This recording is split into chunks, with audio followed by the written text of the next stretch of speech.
I'll give you a proper introduction. So this is Skye von Little Giant Wolf. Hi, everybody. Thanks for having me. So we are, Yontra's in the back. She's another team member. We're Little Giant Wolf.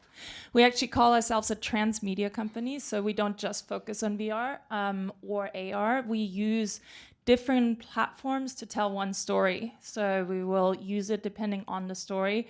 We are currently working on a project that we're here with, which is about social good. It's called Paper Doll Origami, and that utilizes everything from a craft station to VR to theater and TV.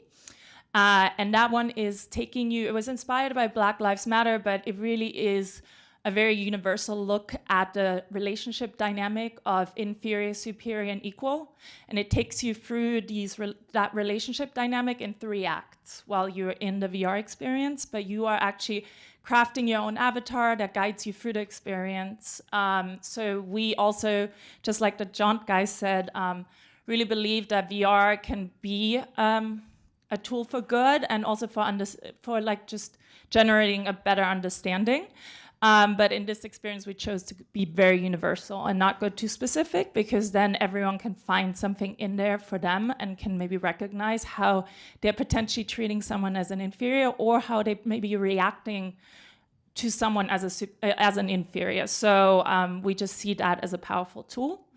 And then I also, I actually didn't bring it with me because I'm not allowed to show it yet, but I worked on the first VR experience for the Malala Fund, and with the Oculus for Good project. I was brought on as a producer. Seda SB was the director that was chosen, and we went to India last year. And so, sorry, I totally forgot about the slideshow. So this is Paper Doll Origami, the VR transmedia experience. I don't have any fancy videos like the rest here do. We have the demo over there, so if you guys want to come and check it out. And basically, like I was saying, it takes you through being the doll, but also the puppet master, and that's how we looked at it more universally, the relationship dynamic. And then this is the VR for Good for Oculus. Seda is right there in the middle.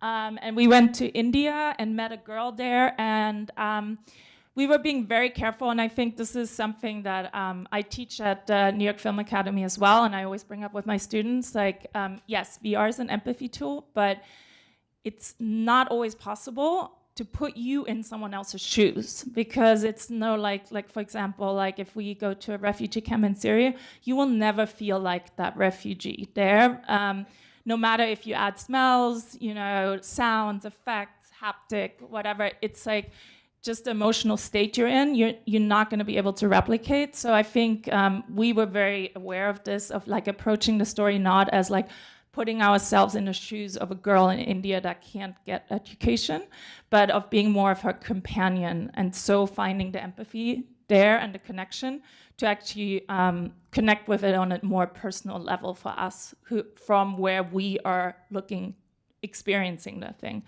And so this is Ronnie right there in the middle. She's our girl, and she's amazing. She actually is part of this program called Girl Icon, and it's a program that teaches them how to recruit other girls in their community to then initiate other girls to stay enrolled in education. So it's a very powerful program, and we hope to release it within the next 2 months or so. So stay tuned. We have cards up there. If you want to join our mailing list, we'll tell you more about that. Yeah, thank you so much. Thank you so much.